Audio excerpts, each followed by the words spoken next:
to today's Chefs Forum. On behalf of American Culinary Federation, we are delighted to collaborate and welcome all of the ANFP members tuning in today for this exciting presentation featuring chefs who are certified by both organizations.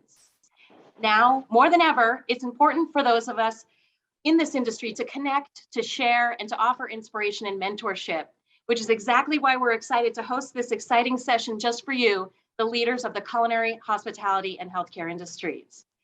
Before we begin today's presentation, please note that the chefs will be taking questions from you, the viewers, as they are able. Please use the chat function to collaborate with other viewers and the Q&A function at the bottom of the screen to pose questions to today's featured speakers. So let's get the chat going. Please let us know where you're tuning in from today.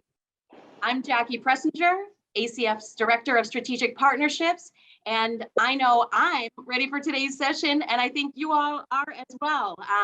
We have over 1,000 of you who have registered for today's webinar, so thank you very much. And at this time, I'll pass the presentation over to Brad from ANFP. Thank you, Jackie. My name is Brad Riz, Vice President of Marketing and Communications at ANFP. On behalf of ANFP, we'd like to thank ACF for their collaboration on this chef demo today. For ANFP members, you will receive information on how to access your CE for this webinar in an email by the end of the week. The topic today is timely and sure to be informative. We are very fortunate to be joined by two outstanding chefs this afternoon.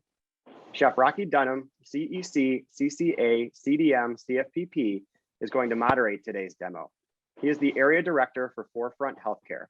Chef Rocky graduated like Cordon Bleu from Scottsdale Culinary Institute and has over 10 years of experience in the hospitality industry as well as non-commercial healthcare.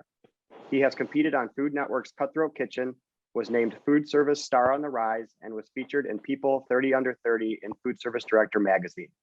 He has won numerous awards and competitions in his career, including Battle of the Area Chefs Champion at Restaurant Roundup, Best Tasting, Most Authentic, and Best Theme in March of Dimes Signature Chefs Auction and Gala, was one of 4 chefs selected to compete in the ACF Chef of the Year Central Regional Salon, and has been honored twice with Amarillo Visitor Council's AMA Prime Service Award. Joining us from the kitchen today will be Chef Michael Thrash, CEC, CCE, CCA, AAC, CDM, CFPP. Chef Michael is currently the corporate executive chef for the J.R. Simplot Company and a chef instructor at the Art Institute of Tampa. He graduated from Johnson & Wales University with a degree in culinary arts. He has over 22 years of experience amongst 9 different states, ranging from restaurants to fine dining to country clubs to higher education to corporate environments. He has received numerous awards, appointments, and honors, including the ACF Cutting Edge Award in 2021. He is an approved certification evaluator and was named 2017 Tampa Bay Chef of the Year and was a recipient of the ACF National President's Medallion in 2018. Welcome, chefs. I can't wait to see what you have for us today. Chef Rocky, take it away. You got it. Thank you, Brad. So today we have got a chef, an inspirator, right? We've got a guy that is going to show you some things that you've never really thought about. Maybe you have, but that we can move forward, keeping in the back of our mind as we develop our food. Chef Thrash, how are you? Hey, Rocky, how are you doing? Doing well. Awesome. All right, so cool. Yeah, I'm happy to be here with everybody. Yeah, like Rocky said, you know, Rocky's got some chops too that he definitely can throw down, and I'm really proud to be on this webinar with him today. So I'm very excited. So like Rocky said, we're going to focus a little bit on sensory analysis today. All right, and what we're going to do is I'm going to kind of give you a little couple tricks, right, to make food taste delicious, to make food taste wonderful, with a couple of tricks that utilize ingredients or food items that offer little to no nutritional value to food, but still boost flavor. So we're gonna walk you guys through a couple of those tricks and maybe a little bit of science first. We'll go over a little bit of science because, right, food is science at the end of the day. So we'll go through that together, okay? So yeah, you want to go right into the presentation? Yeah. So Chef, do you want to before we get into my favorite part, which is the hands-on experience? Before we get into that, should we get into a little of the science, a little of the kind of geeky type stuff? Yeah, let's do that. Yeah, let's show the presentation Got up it. on the screen if possible. There we go. All right, cool. Yeah, so you can go to the next slide. That's just you already know what my name is, so that's good. All right, so sensory evaluation. So this is something that, yeah, I do in my my daily life and my career as a corporate executive chef for a big food company. But you know, better than that, this is something that is utilized everywhere food is done. We're talking about homes, hospitals, K-12, you know, high-end country clubs, amusement parks, you name it, arenas. So sensory analysis is something as a human being that we all do together. And scientifically, it's used to evoke, measure, analyze, and interpret those responses to products or foods that are perceived by the senses of sight, smell, touch, taste, and hearing, right? So what is really cool about food is one of those things that incorporates all the five senses together as a human experience, right? So you can't think of a lot of things that incorporate that. And we use food in our industry, not just for nourishment. We also use it for entertainment. We use it for celebration, things like that. So the main reason we always have food with a holiday or food around a birthday, we go to a restaurant, right? And from there, we celebrate food and we analyze the food without even knowing it. You're tasting it, you're smelling it, you're touching it. You have the temperature, you have the sound possibly, you know what I mean? So the sound of the food, you ever have those fajitas go through a dining room, right? At that one restaurant and everyone's head turns, right? And gets excited. That's triggering a sense, and the smell, it just goes to the dining room. So anyways, sensory evaluation is kind of that. You're doing it without even knowing it. So scientifically, basically, we utilize this scientific method in order to understand food, to get it whittled down to where we want it to be, okay? So I'll go to the next slide, please.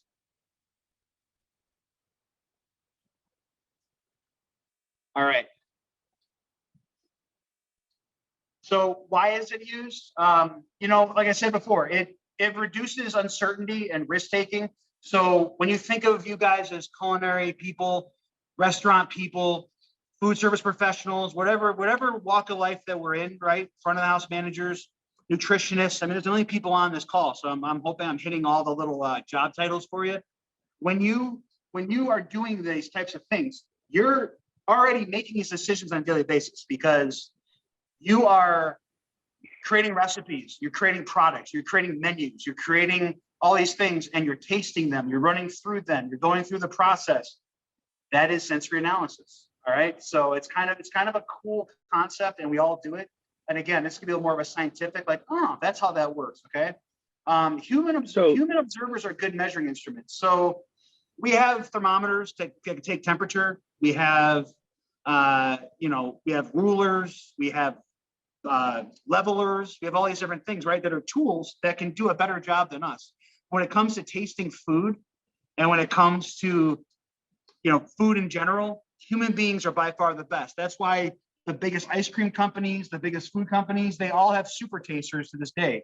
Sommeliers, right? Wine experts, really, really talented chefs, product developers, research and development scientists, all these different people are super tasters. They use these senses for the best way. So how do our senses Jeff, I think work?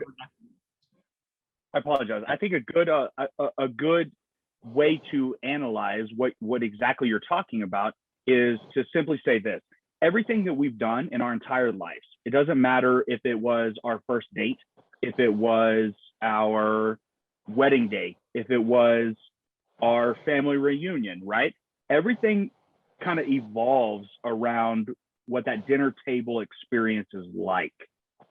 And whether we know it or not, or whether we're conscious of it or not, it's all that sensory evaluation approach, even subconsciously, that we take away from, right?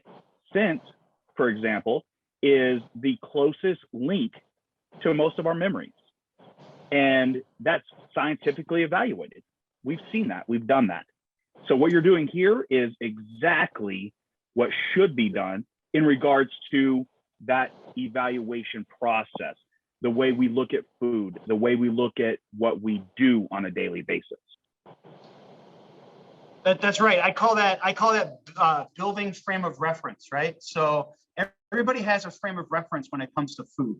Everybody's going to compare something. You think you're a little kid and your mom or your dad or your grandma, someone makes a grilled cheese sandwich for you, right? Whatever bread they use, whatever cheese they use, whatever fat they use, made a grilled cheese sandwich, that is embedded in your head, is that's the way a grilled cheese sandwich should taste, right? That's the experience you're always going to look for. As we get older, they say our taste buds change, our flavors change, all these different things. That is what happens, and our frame of reference then grows, right? So then we maybe like a different kind of cheese, we like a different kind of bread, we like a different kind of fat, and then it maybe becomes a better sandwich for us, et cetera, et cetera. So how do the senses work? So there are 5 senses, right? We all know these, they're these little kids: taste, smell, touch, sight, and sound, right? They're all very important when we're eating. Obviously, like I said before. Go to the next one. I promise there's only a couple slides and we're done. All right. There are 5 basic tastes. Okay, now we're going to focus on taste. That's really the reason we're here, right? There are 5 basic tastes. I hope that you have all heard of these before and you know about them: sweet, sour, bitter, salt, umami. All right. Sweet, sour, bitter, salt, umami, or in this order: sweet, sour, salt, bitter, umami. Okay, these are tastes, not flavors. Okay, flavors are a different thing. And I always give like an orange. I use an orange as an example. Okay, so an orange is bitter, it's sweet, it's sour, right? But it's also has the flavor of an orange. Does that make sense? So you can pull these tastes and these characteristics out of an orange when you're tasting them, but you know that it has the flavor of orange when you eat it and when you taste it. Okay, so keep that in mind as a dividing line between the two, if that makes sense. We're just focusing on taste today, okay? And we're gonna go from there. So obviously umami comes from the Japanese, right? Pleasant to the taste, or agreeable, good, savory, delicious. Okay, there's a lot of different words for that. MSG, we're going to talk just a second on that.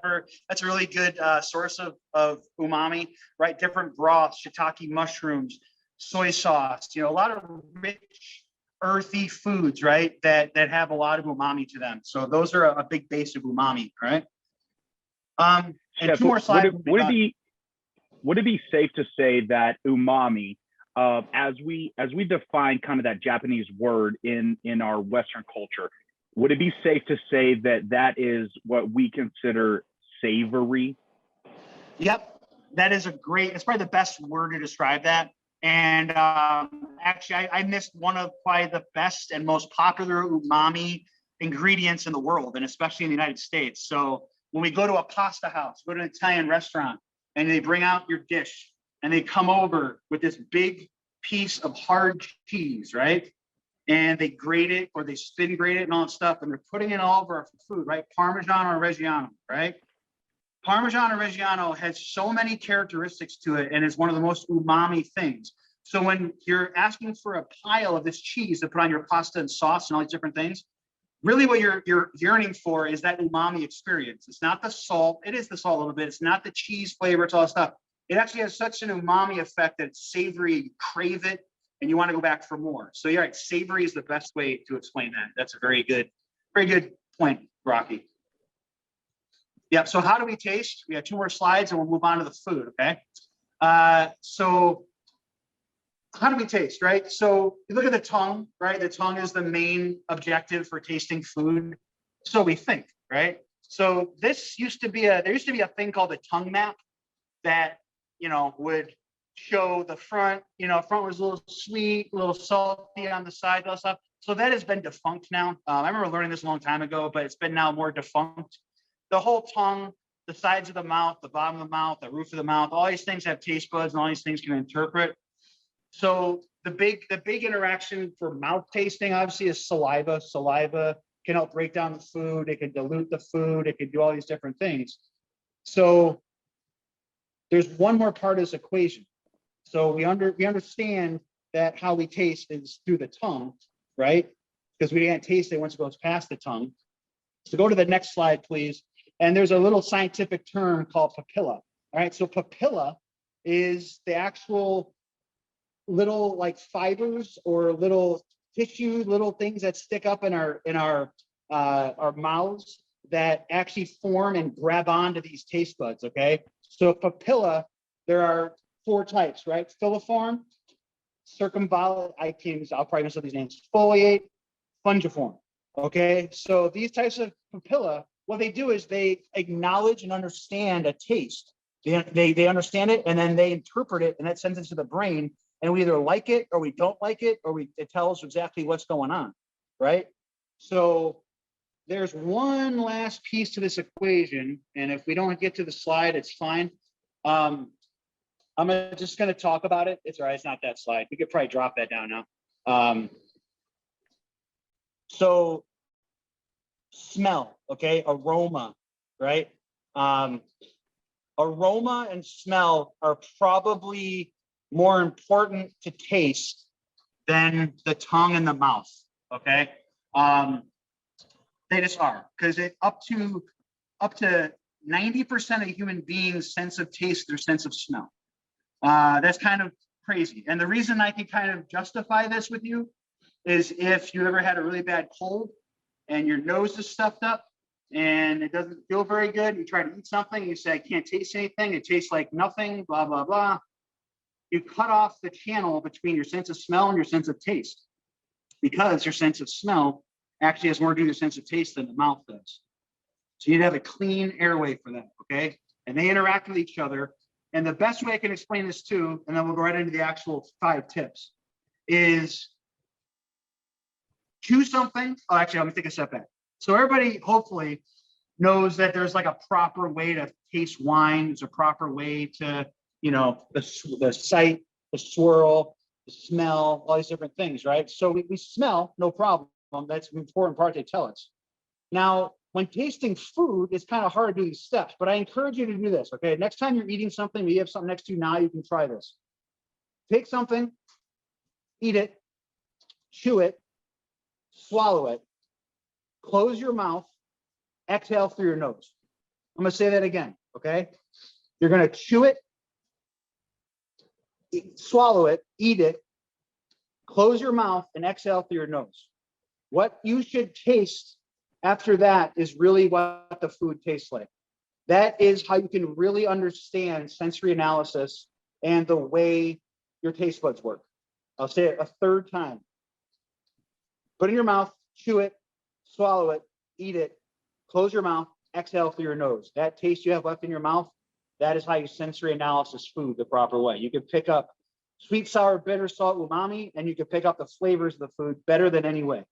Okay, so I also encourage you to do this because it actually slows down your eating. You can enjoy your food better. You're not just right, we shovel it in. We're just going fast. We're in a fast society in the US and a lot of countries around the world.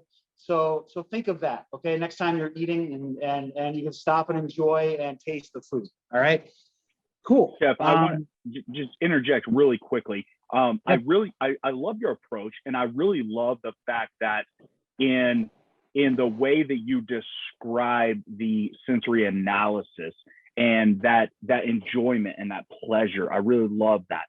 I think that over 1,000 people that are currently on the webinar, of these 1,000, there's a good chance that many of which have had some smell and some taste disruptions over the past few years, especially with the pandemic that we're going through, right? We get into a COVID environment where maybe we don't have that sense of taste, we don't have that sense of smell, right? And so we really can articulate exactly what you're talking about, because when you lose one of those olfactory senses, then you really appreciate what you did have or what you will have again.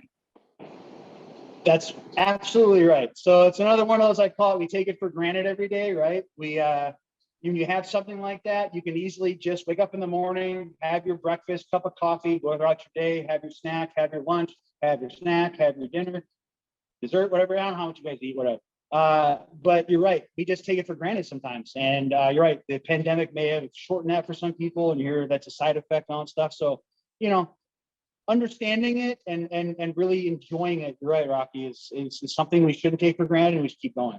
So, yeah, cool. Are there any questions, Rocky? I'm gonna do a question break maybe. I know that people are typing like crazy, I'm sure, or anything like that, so that way I don't miss anything at the end.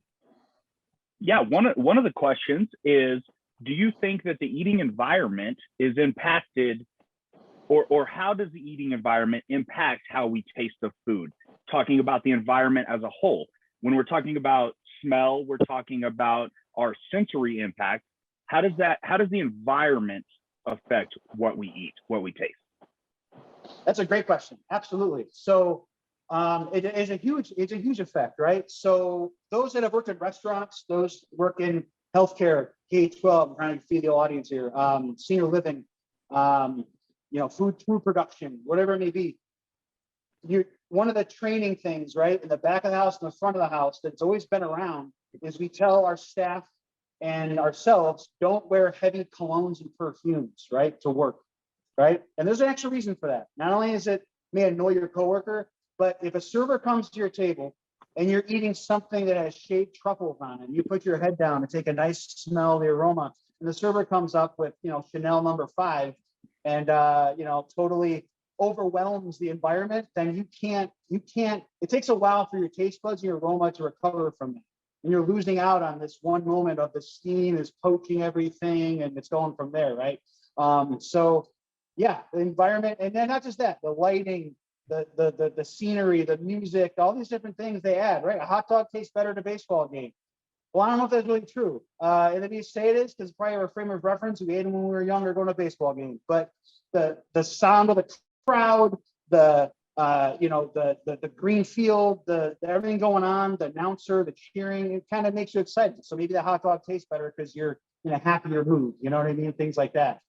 And of course, there's allergies, and I'll just speak on that really quick. Allergies can disrupt, right? Big time, can disrupt food and disrupt, what people are going through if we're not communicating with them back properly, and also the customer's not communicating with us. So that's a whole thing that could disrupt your whole taste experience. Yeah. Thank you, Chef. Yeah. The next question is, what is the relationship with the olfactory as it compares to memory? And I'll briefly touch on that. There's actually been a lot of research done on the relationship between both the smell, the feel, and the memory senses as it is tied to food, right? And so what we've seen, scientifically speaking, we've seen that the brain then, with the limbic system, associates smell very closely with the way we remember things, okay? And because it is so infrequently visited, that's how well we attach that then to memory, okay? So moving forward, you can all think of this. I'll give you a great example. I will never, ever forget the smell of my grandmother's perfume. It's something I'll never forget, right? If I ever smell that again, it's going to remind me of my grandmother. Same thing happens with food, right, Chef? Absolutely. Oh, I'm sorry. So sorry, my camera person was moving. So absolutely. So back to frame of reference, I call it food frame of reference, right? And I'll give you an example too. So I am born and raised very proudly in Western New York, okay, Rochester, New York area. Woo! Anyone's on in Western New York, I love you, you're my people. But every time I can walk into a restaurant, a takeout place, a pizza place, anywhere, and I smell buffalo wings. I'm talking about real buffalo wings, right? None of this garlic Parmesan, Nancy stuff, and stuff. Real buffalo wings, right? We're talking. I smell that, my mouth waters ridiculously, right? It has a reaction on me, and I'll explain a little bit another reason why scientifically. But my frame of reference with buffalo wings is one of my favorite foods, and the mouth water, and I go crazy. You know what I mean? So that's a really good example of something that you said you'll never forget the smell of a perfume, and I'll never forget the smell of buffalo wings, but actually triggers something to my taste buds without even tasting it, just by smelling it. So very, very good point. I like that. All right. The next question we have, John asks, he has heard that when you excel, you should keep your teeth apart and your lips closed as if you were humming. Have you ever heard this? And can you explain why? Can you say that one more time? Sorry, I didn't hear you very good there. So John says he has heard that when you excel, that you should keep your teeth apart and your lips closed as if you were humming. Yeah, that I've heard of that. That is actually a good method and a good tip for that. Yes, that is. So good call out, John. Was it? Yeah, really good. Yep. So I've heard of that, and that will definitely work. Yes. And I will kind of touch a little bit on that. As far as the science goes, when your mouth is open, but with your lips closed, right? What we experience then within our own atmosphere, our own sensory experience, if you will, Chef, the experience then allows us to both relax, but to fully experience both taste and smell, right? And that is kind of the environment that your teeth are open, but your lips are closed. You are in a sense encapsulating the entire experience. Correct. Yep. So it goes back to like what I said before about keep your mouth closed and exhale through your nose, right? You can keep your teeth open a little bit. That makes total sense. And that's you're encapsulating everything. So I use wine as an example. Again, I know they talk about wine, but you taste the wine, they always say aerated, right? You kind of suck in a little air and go over the wine, and that aerates the wine and it blooms and makes it more flavorful in our mouths and our experience and all that kind of stuff. So food is the other way, mouth closed, exhale through your nose, teeth open, all stuff. Yeah, I love it. That's fantastic. Yes, we're all going to start eating slower and more enjoyable now after this seminar. It's great. Absolutely. So what do you have for us today, Chef? Yeah, absolutely. So what we're going to do is I'm going to talk about some tips on how to make food taste awesome, right? So first of all, every good story has an enemy, right? Every good story has an enemy. So to a lot of you, maybe on this call, I'm not branding here, but looking for this word right here, salt, okay? To some of you, this may be your enemy. And I don't mean enemy like it's a bad thing. You're just restricted on the amount you can use, right? This is something that we rely on in food service and the food world to make food taste good, right? Because it does make food taste good, right? It's one of the basic tastes. It's salt, sweet, sour, bitter, salt, umami. So, I mean, this is its own category and it's straightforward and we love it, right?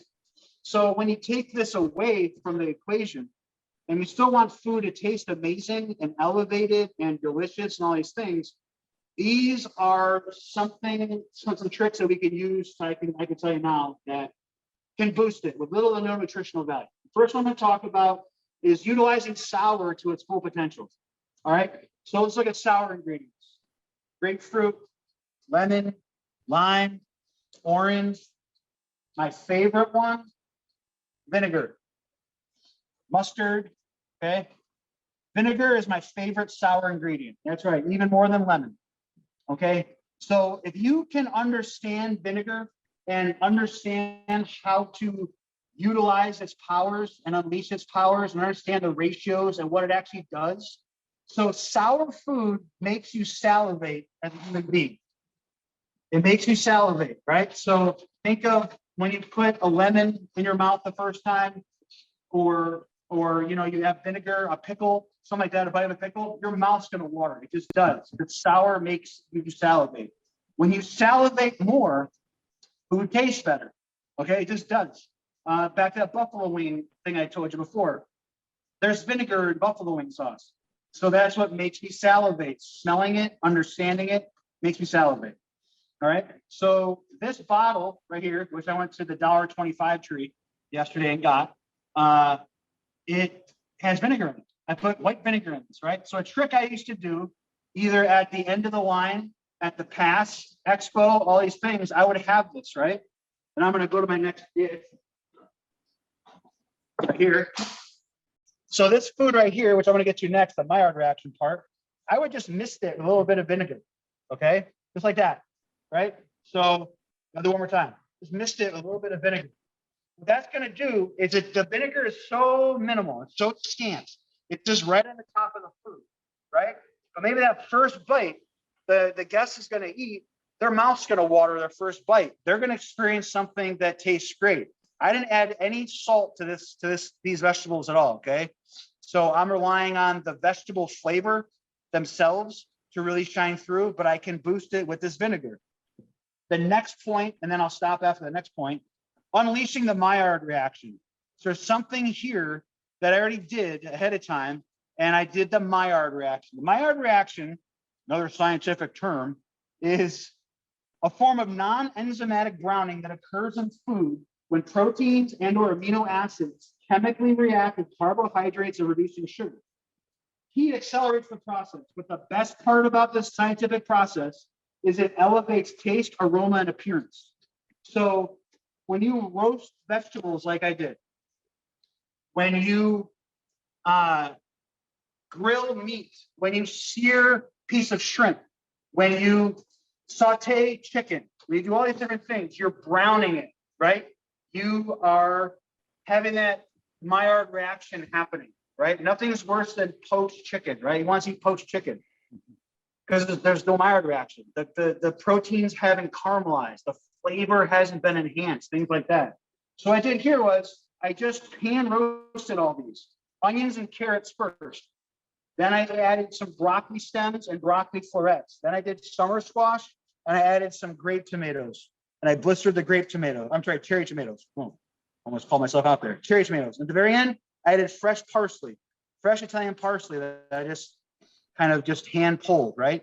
So very bright, very good collection of vegetables. Also, I used broccoli stems. Okay, a lot of people, the broccoli stems, they throw away or they don't know how to utilize them. You cut them small, cut them the same size as the carrots, cut them on a bias. Make them look attractive. Utilize them. They taste good. You know what I mean? They're nutritious. Anyways, little tip. Yeah, so Chef, I think that's really. Yep. But I apologize. I think that's really important. And I don't want to skip over the fact that you touch on one of the very basic culinary concepts that gets overlooked. It gets missed quite a bit. And the fact of Maillard reaction, right?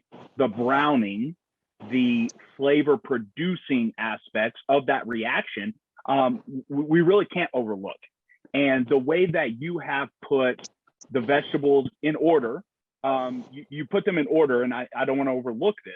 You put them in order based on the density of those physical vegetables, right? You wanted the parsley at the end, the grape tomatoes. You wanted those towards the end because their density was not quite as dense as the carrot, the onion, right? So you continually develop that flavor as you're producing this entire dish. So kudos to you, Chef.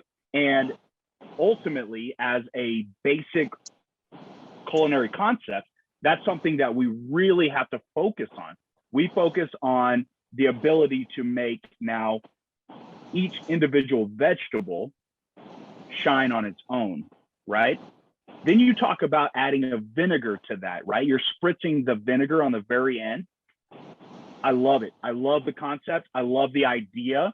I actually am a big component of a squeeze of lemon, like on a salad, Caesar salad particular. You put a squeeze of lemon on the end of a Caesar salad, finish it off, done deal. Beautiful, beautiful, good for you. exactly, yeah. So like that little bright acidity, essentially, right? Because this is the sour acid, right? So I mean, I used to do this trick even on a plate of burgers and fries. A burger and fries, I would just spritz. I'm gonna do it again. I'd spritz right over a whole plate of burger and fries, and fall over the burger, and fall over the fries, right? It's such a small amount, but it does have that reaction. It doesn't taste like vinegar. You guys should try this, right? 1 spritz per plate. Try it out. It doesn't taste like vinegar, but it does actually enhance the taste buds. Okay, so yeah, I greatly appreciate that. So again, you're gonna have to learn how to use this properly. It's trial and error like anything else, because you can't do too much, then it takes over. You got to do enough so it actually makes a point. So trial and error. The good thing is it's still one of the cheaper ingredients, thank goodness. But yeah, try it out. Okay. Obviously, label your bottle. I try to do that now. The label with vinegar. This is like could be a chemical bottle, but or you can get a smaller spritzer or food-looking one. You know what I mean? I'm going to make different things now. Awesome. So those are two little ways. And again, to make it more practical for you guys, because I always call them the yeah, but some of you are doing it now. They're saying, yeah, but we can't do this in my kitchen. We can't do this in my operation. Okay. I did this in a pan just because that's how I wanted to do it. You can do this in an oven. You can do it in a convection oven. You can do it in a conventional oven, right? You can do them in an air fryer for goodness sake, right? These days, you can get this reaction anyway. So if you're just having broccoli on the menu, and that's fine, and you're in a healthcare facility, you're in a hospital, you're in a K-12 school, just spray a little pan spray on the broccoli, put on sheet pans and roast it in the oven, right? It'll still hold. And I actually like roasting sometimes better because I didn't blanch any of these vegetables, right? Now that's a whole argument around the culinary world. You're supposed to blanch vegetables before you saute them, do all these different things. I didn't saute them, right? I roasted them. So you don't have to blanch your vegetables first. You can actually save labor time by just roasting them in the oven. You know what I mean? So Absolutely. Yeah, Chef. So I've got Lisa here. Okay. Lisa says she's English, and they use vinegar on everything. So I'm assuming that from the question, I'm assuming that we're looking at more of a cultural issue, right? So it's more of a cultural thing. Correct. So what do you think about substituting a vinegar or an acid, we'll say, instead of salt in a healthcare setting, in the setting that maybe we don't need salt, or it's a no added salt type diet, right? What do you think about using that acid in substitute to elevate those flavors? That is exactly one of the purposes of it, is to substitute for salt, right? Because again, it makes food taste better. Same thing. So when you eat something very fatty, right? When you think of like a chowder, or you think of something that, like a cream sauce, or, even like some fatty fish, right? Some salmon, bluefish, things like that. What do we usually do? We usually put lemon juice on it, right? Like you said, I put hot sauce in my chowder, which has vinegar in it and has capsaicin, right? Which makes things hot. That's a whole separate issue. We're not going to talk about that today, because that's a wonderful boosting ingredient, but we can't use it a lot, literally in our business, because, get away from us. But anyways, yeah, utilizing sours to do that. But actually transitions to my next tip, which is we really do like bitter. Okay, so salt, as we know, salt is salty, right? It's salty, but salt is also very prevalent in other tastes, and it's bitter. Okay, bitter and salt are the two main characteristics of this product. So bitter, if you were to probably just take a survey of a bunch of people, customers, your patients, your residents, Americans, period, and you were to say, put these in order of how you like them the most to the least. And someone's going to put salt or sweet first, and they go down the line, and they're going to do bitter, sour, all these other things. Usually most people put bitter last, right? And it's not because we don't like it, because we don't know how it works. We're very uneducated about bitter. So when things are oversalted, and that aftertaste in our mouth, we kind of make that face like, oh, it's so salty, I can't taste it. That is actually bitter. The bitterness of the salt is what's lingering in our taste buds after things are oversalted. So what foods are bitter? Okay, I'm gonna do like a little quick list. I got some of them out here right now. So artichokes, arugula, coffee, Brussels sprouts, citrus fruits, cranberries, cocoa, broccoli, endive, green tea, radicchio, red wine, broccoli raw, eggplant, ginger, cabbage, dill, saffron, kale, right? I can go on and on and on. Those produce items, spices, coffee, right? All these things, they're very bitter, right? But we love them. Coffee is one of the most drank beverages in America and the world, right? We like bitter. Bitter is a good thing. So how do you harness that, right? So same thing. I go back on my vegetable mix. So I put broccoli in here, right? Broccoli is very nutritious, but broccoli is very bitter. Broccoli is going to add the bitterness to this mix right here, right? So there's a little bitterness come out of the onions, right? Potentially, once you caramelize onions, you get a little bitter, they sweeten a little bitter, depending on how much you caramelize them. But adding something to a dish to check off all the boxes, and that's what I was going to close with, but I'll kind of go into it now so you can see where I'm going at. Sweet, sour, bitter, salt, umami. Sweet, sour, bitter, salt, umami, right? Those are the 5 basic tastes. If you're tasting something and you're like, this is missing something, this isn't right, this is missing something, run through that checklist. Sweet, sour, bitter, salt, umami. Right? Now, I know in healthcare and K-12 last places, you can't add more salt. I understand that. So then you say, well, Chef Rocky and Chef Michael, they both taught me that I can add some bitter and some sour to this food, maybe make it enhance. So I'm gonna go, what do I have? Vinegar, some lemon juice, some of this stuff. Add it a little bit, just to a portion, right? Not the whole thing, so a little bit to a portion, taste it, and then adjust. And then you can enhance the food that way, right? And I get it. You guys have SOP recipes, you have dietitians and nutritionists that dictate a lot what you do, the menu patterns, the blah, blah, blah. I get it, right? I'm a chef at heart. I'm on the other team, whatever you want to say it, right? But we work with these people. They're very important. They're very smart, very educated, and we understand their purpose. They're trying to make sure that those around us are eating a nutritious, healthy meal and a diet. I totally get that, right? So that's why I came up with these ideas and learned them from other people through the years, because I was trying to make food taste better in these types of markets, these types of places. So keep that in mind. Don't look at it as just a downer and look at it as something that you can have. Look at what you do have instead and utilize what you do have properly. I understand you may have to adjust recipes. It has to go back, get reapproved by the dietitian, and it comes back, all these different things, right? But like I said, a lot of these things are going to utilize little or no nutritional value when you're adding them to food, right? So that's my little spiel on that whole part. Okay. Chef, I think that's very important, and I don't want to skip past exactly what you just described. I want to make sure that everybody that is on this webinar today, they can fully grasp exactly what you just said. As a healthcare chef myself, working in a healthcare environment on a day-to-day basis, I think it's very important. What you're saying is that we are not changing the nutritional value of food, right? We are enhancing the flavor of that food, right? So we're not changing, you know, like if I spoke to my grandma or if I spoke to my mother, right? I would say, let's add salt or let's add sugar. And those tend to be the kind of go-tos, right? In a healthcare environment, we can't really do that. We're going to change the nutritional content. We're going to deviate from a recipe, right? So we can't really do that. What you're saying is by adding a citric acid or an acid, not even citric acid, but an acid, then we can elevate the flavor of what already is the ingredient, right? What the ingredient should be, the way it should taste, and what we should get from it, right? And we're just kind of accenting that.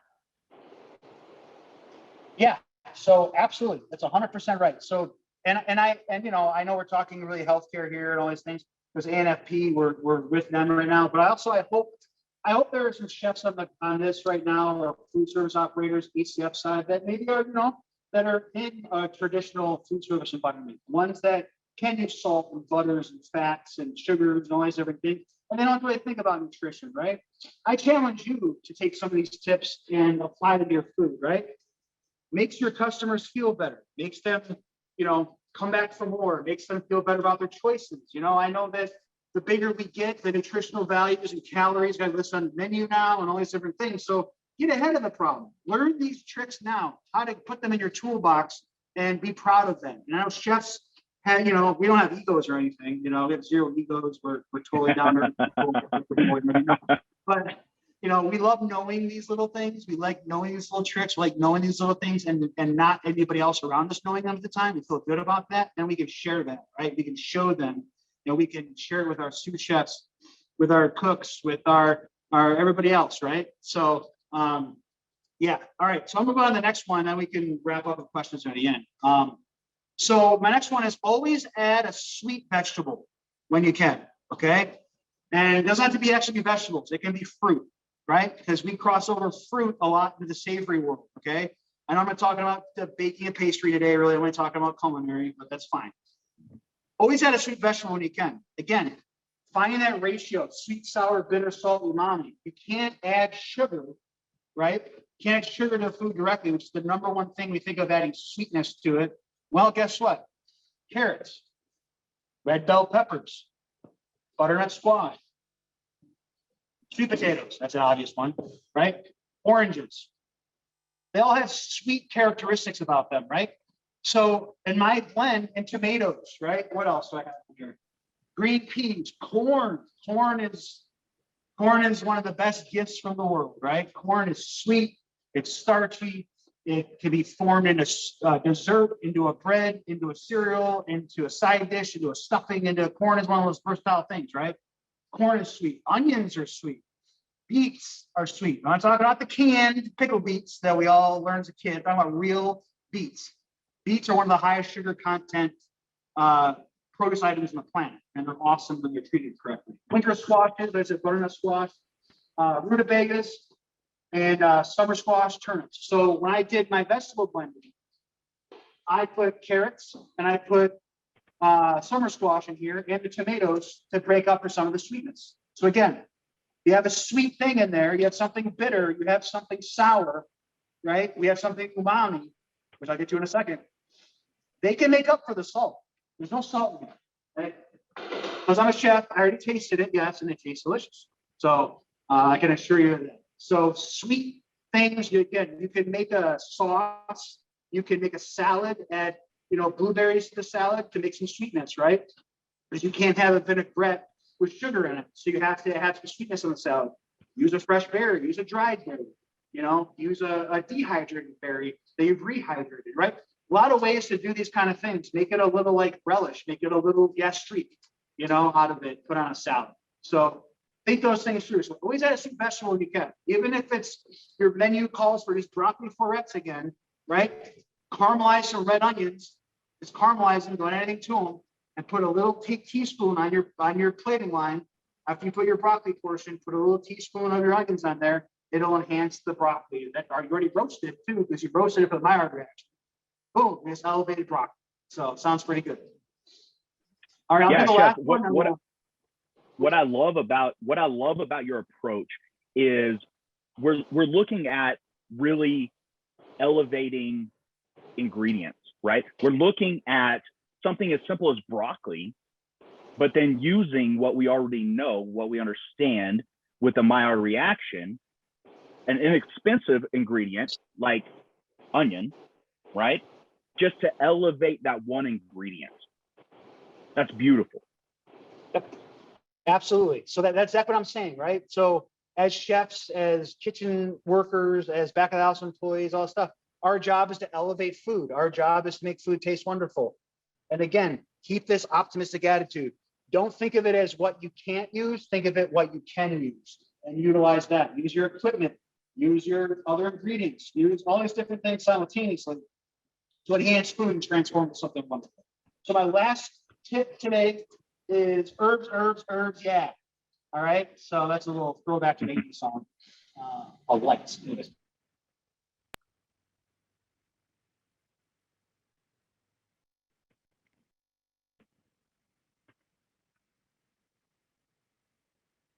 Chef, this is Matt, the producer. I think we got an accidental mute hit on your roaming camera, so we just need to have that your camera op hit unmute.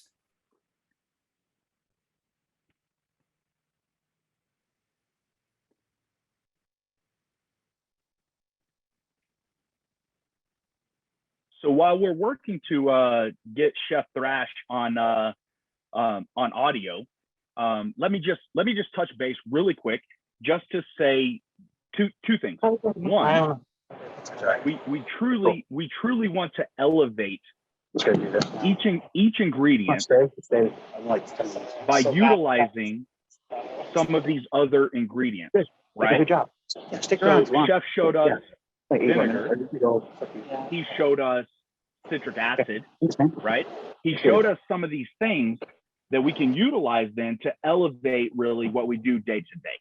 And without changing nutritional information, if we're talking about a healthcare environment, without changing really the recipe per se, we are elevating then the sensory experience.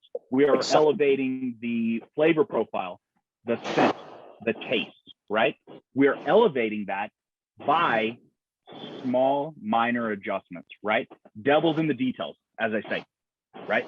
So vinegar, love it. I'm glad I'm actually thrilled that Chef Thrash showed us that today, but also citric acid, also using ingredients like the bitter ingredients, right? To help kind of balance out that flavor profile. Because at the end of the day, when you put that one bite in your mouth, that one bite has to contain these different aspects from salt to sour to bitter to savory. We've got to balance all of that in every single bite we take. And that detail is really, really where we went, right? Chef Thrash, are you back on? I think so. Can you hear me? Yep. Okay, good. Yeah, sorry, my camera operator hit the mute button by mistake. It was a very simple mistake because these phones are so touchy. Yeah, so I'll just close up real quick. Herbs, like I said, herbs are wonderful aromatic ingredients, right? Aromatics, that's the word right there. So they're going to enhance food. They're very nutritious. They're very good for us. A little bit of fresh herbs to finish a sauce, little fresh herbs to finish a plate. You notice I'm using the word finish, right? You don't use fresh herbs very much at the beginning. You use most of them at the end. So think of that, right? And you can stretch them. Fresh herbs aren't as expensive, and don't be daunted by them. Fit them in your food costs, things like that, right? Parsley, I'll close on parsley and then we're done. Parsley is one of the most nutritious foods on the planet, hands down. Ask any dietitian, nutritionist you have, you want to do an analyze parsley, it's very nutritious. Parsley also has a wonderful flavor, okay? We kind of use parsley just as an afterthought in this country. It's kind of like that one relative where you kind of have to be around them all the time and they serve a purpose, but you don't really like embrace them all the way. That's a bad joke. But parsley really does have a beautiful flavor. I'll give you an example. I used to make parsley soup. That's a true story. 4-ingredient parsley soup, where I made soup that the main ingredient and flavor was parsley, and people loved it. You want to talk about food cost saver? Parsley soup, and this is at a high-end country club. I serve this parsley soup, right? So if you can actually learn to rein in these flavors and all these tastes simultaneously, you can make wonderful, wonderful things. That is the end of my little spiel. I guess we can go with questions or follow-up and et cetera, et cetera. Yeah, let's look at a couple of these questions, Chef. One comes from Maggie, talking about breakfast scrambled eggs. What's the best way to enhance the eggs without butter, cheese, and obviously vinegar?